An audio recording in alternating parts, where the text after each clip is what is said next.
আপনাদের সবাইকে স্বাগত। আমি রীতা, আপনাদের সবার জন্য আবার একটি মিষ্টি রেসিপি নিয়ে চলে এসেছি।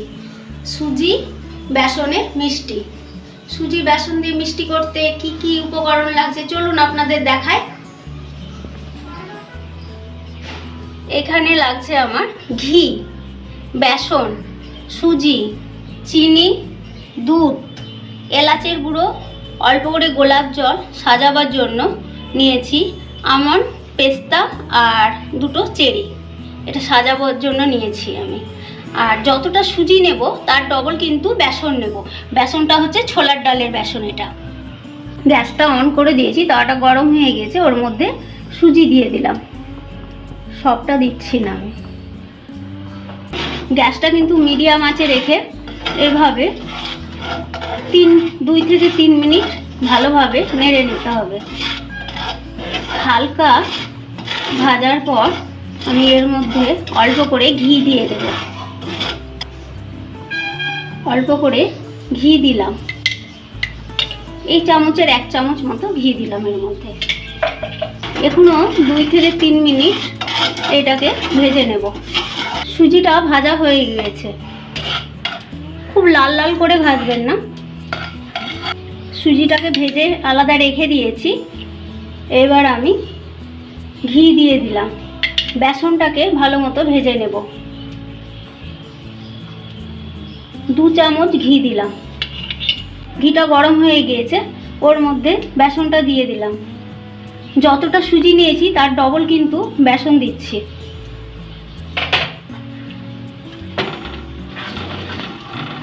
ভালোভাবে বেসনটাকে ভেজে নেব।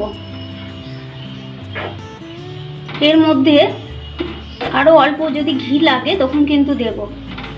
আবারও আমি 1 চামচ এর মধ্যে ঘি দিলাম। আগেই বলেছিলাম ঘি যদি দরকার হয় তখন দেব। এইভাবে নাড়তে থাকবো আমি। বেসনটা কিন্তু ভাজা হয়ে গেছে, প্রায় 5 মিনিট মতো বেসনটাকে আমি ঘিয়ে ভালো করে ভেজে নিয়েছি মিডিয়াম আঁচে। এর মধ্যে সুজিটা দিয়ে দিলাম। ভেজে রেখেছিলাম যে সুজিটা, ওই সুজিটার মধ্যে দিয়ে দিলাম। এর মধ্যে এবার দুধ দিয়ে দেব।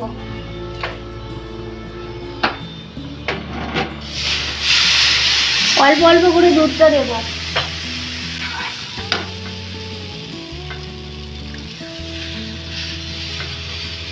যতটা বেসন নিয়েছি তার ডবল কিন্তু আমি দুধ দিচ্ছি। ভালোভাবে দুধের সঙ্গে এটাকে মিশিয়ে নেব। দুধটা দিয়ে ভালো করে মিশিয়ে নিয়েছি। এর মধ্যে এবার চিনি দিয়ে দেব। এর মধ্যে চিনি দিয়ে দিলাম। মিষ্টিটা আপনারা যে যেরকম ভাবে খাবেন সেরকম হিসাবে দেবেন। চিনি দেওয়ার পর জলটা ছেড়েছে, তার জন্য এরকম হয়েছে। এখন অনবরত আমি এইভাবে নেড়ে যাব।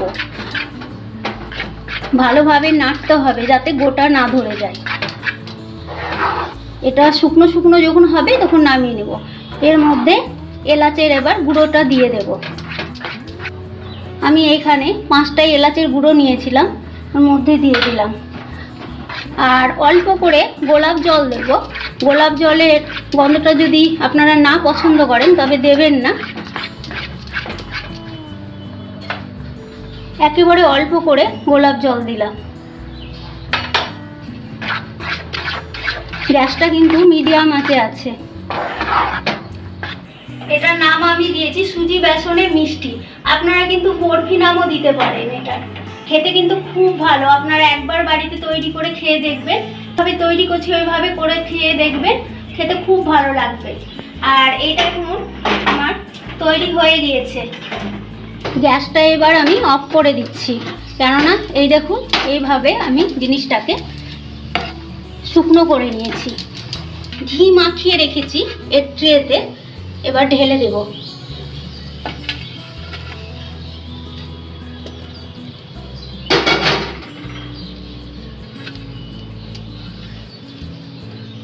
এইভাবে সাজিয়ে নেব। এটাকে ঠান্ডা হওয়ার জন্য অপেক্ষা করব। ঠান্ডা হওয়ার পর বরফির আকারে আমি কেটে নেব।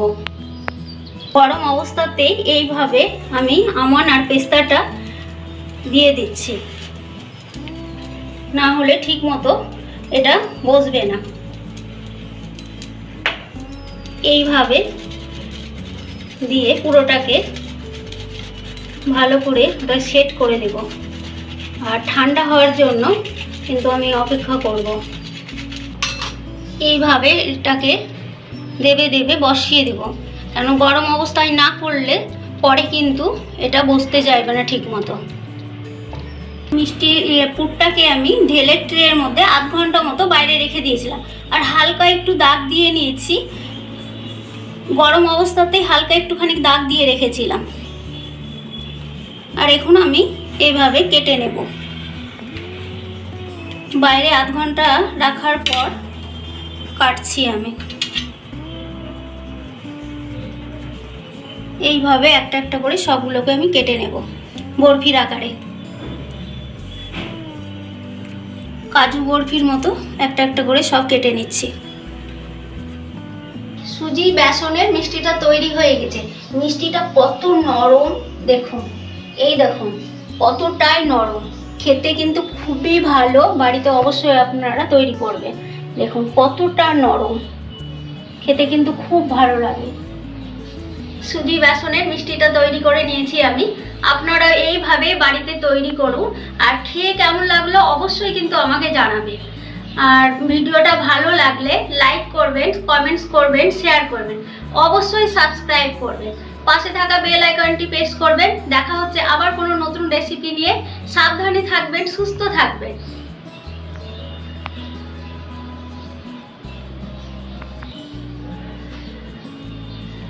আর আমি একটু বড় সাইজে কিন্তু কেটেছি। আপনারা যদি মনে করেন যে একটু ছোট ছোট করে শেপে কাটবেন সেটাও হবে, কিন্তু আমি কাজু বরফির মতো একটু বড় বড় করে কেটেছি আমি।